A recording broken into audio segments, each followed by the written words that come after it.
તમારે આમ ભક્તિ કરવી હશે ને કે રામ રામ રામ રામ, બસ કાલથી આમ ભક્તિ જ કરું, સજ્જન થઈ ગયું, કાલથી તો બધું મેલી અને બસ ભક્તિ જ કરવી. જેવું રામનું નામ ચાલુ કરો એટલે મનમાં અસંખ્ય ખોટા વિચારો, ખરાબ વિચારો, એટલો બધા નેગેટિવ વિચારો કે તમને મન જ ના લાગે. લાગે છે અત્યારે? નહીં લાગતું. પણ છતાંય તે મનમાં અસંખ્ય વિચારો આવતા હોય, આડું અવરું મતલબ ચિંતન થતું હોય. પણ ચિંતન એક પ્રકારના ને ઘણા પ્રકારના. એ બે હો ને એટલે બધું જાત જાતનું. કોકની જોડે બાજ્યા હોય ને એ યાદ આવે, કોકની જો પૈસા લેવાના હોય એ યાદ આવે, કોક બોલી જ્યું હોય એ યાદ આવે, જાત જાતનું મતલબ કોઈ વિચાર્યું ના હોય એવું બધું આ મગજમાં આવે. અને તમે છેલ્લે કંટાળીને ઊભા થઈ જાઓ, મારું કામ નહીં, મારું મન લાગતું.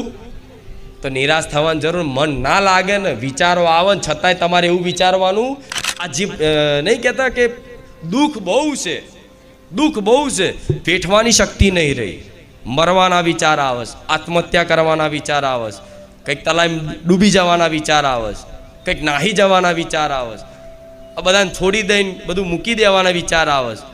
આવું નેગેટિવ વિચાર, નેગેટિવ ચિંતન બધાની અંદર થતું હશે, બધાની અંદર થતું હશે. હું જાણું છું બધાની અંદર થતું હશે. શું કરું શું કરું શું કરું? પણ આ પીડાને, આ વિચારોનો નાશ કરવા માટે આ રામ નામ સિવાય કોઈ ઔષધિ જગતમાં. માતાજી સામેથી પ્રસન્ન થઈને એમ કે બોલ દીકરા, આજુ રોમવારી ખુખાર મેલડી તારી ભક્તિથી પ્રસન્ન થઈને આવી છું. બોલા તું માગે આલું, આ તું માગે આપું.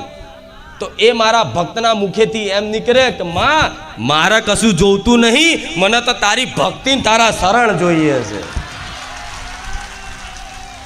એનું નામ અસલી સુખ, એનું નામ અસલ સુખ. પણ અત્યારે તો ખાલી ખાલી તો એવું કહી દે માણસ, માડી મારે કશું જોઈતું નથી, અને ઘેર જાય એટલે તરત પાછું ચાલુ ને ચાલુ.